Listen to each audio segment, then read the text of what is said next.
ఈ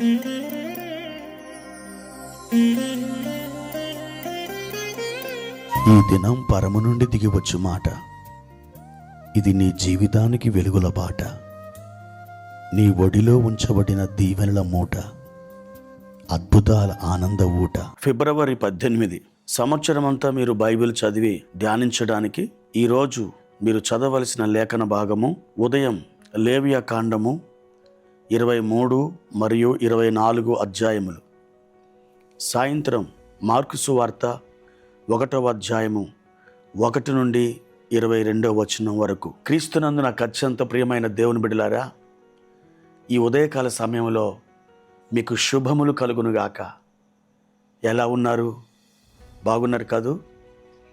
దేవుడు ఈ దినమున తన చిత్తమును మీ అందు బయలుపరిచి తన చిత్తానుసారంగా తన మార్గములలో మిమ్మల్ని నడిపించునుగాక.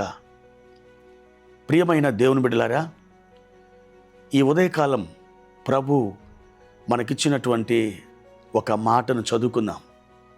యెషయా గ్రంథం 26వ అధ్యాయము 3వ వచనం. ఎవని మనసు నీ మీద ఆనుకొనునో వానిని నీవు పూర్ణ శాంతి గలవానిగా కాపాడుదువు. ఎలయనగా అతడు నీ యందు విశ్వాసముంచి ఉన్నాడు. ప్రియమైన దేవుని బిడ్డలారా, ఈ దినాలలో ఎక్కడ చూచినా, ఒక వ్యక్తిలో చూచినా, ఒక కుటుంబంలో చూచినా, ఒక సంఘములో చూసినా, సమాజంలో చూసినా, లేక అంతర్జాతీయ వేదికల మీద శిఖరాగ్ర సమావేశాలు నిర్వహిస్తున్నటువంటి నాయకులలో చూచినా వారందరూ మాట్లాడేది శాంతి. శాంతి కావాలి, సమాధానం కావాలి. అవును, శాంతి లేకుండా, సమాధానం లేకుండా ఎన్ని ఉన్నా అన్నీ సున్నా.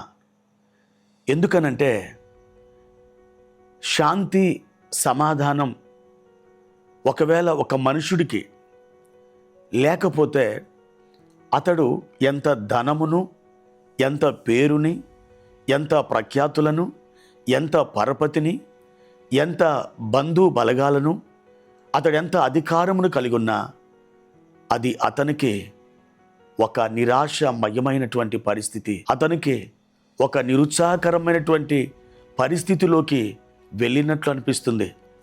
అవును దేవుని బిడ్డ, శాంతి చాలా ప్రాముఖ్యమైనది. అయితే దేవుడు చెప్తున్నాడు, ప్రవక్త అయినటువంటి యెషయా ఈ విధంగా మాట్లాడుతున్నాడు. ఇదిగో, నీవు పూర్ణ శాంతి గలవానిగా కాపాడబడాలంటే నీవు దేవుని మీద ఆనుకోవాలి, దేవుని మీద ఆధారపడాలి. దేవుని మీద ఒక మనుష్యుడు ఆధారపడాలంటే ఆ మనుష్యుడు దేవునిని విశ్వసించాలి, అనగా నమ్మాలి. దేవునిని మనం నమ్మినప్పుడు మనం ఆయన పైన ఆధారపడగలుగుతాం, ఆయన మీద మనం ఆనుకొనగలుగుతాం. ప్రియ దేవుని బిడ్డ, నీవు దేని మీద ఆనుకుంటున్నావు? నీ బలగం మీద, నీ బంగారం మీదనా, నీ భవనాల మీదనా, నీకున్న బెంచ్ కారు మీదనా? దేని మీద నువ్వు ఆనుకుంటున్నావు?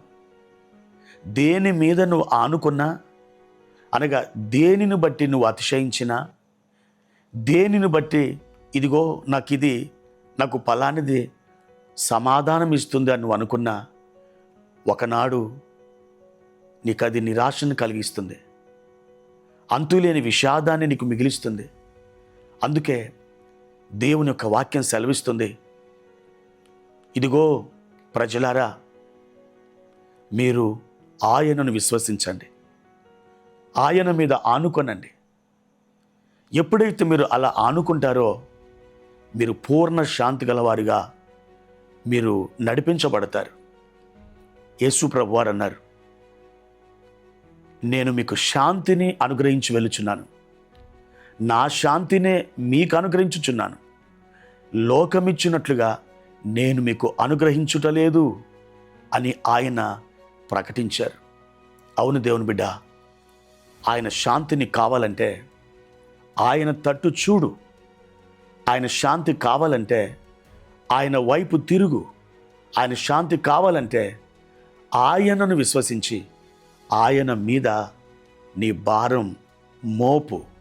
అప్పుడు నీకు శాంతి కలుగుతుంది, సమాధానం కలుగుతుంది.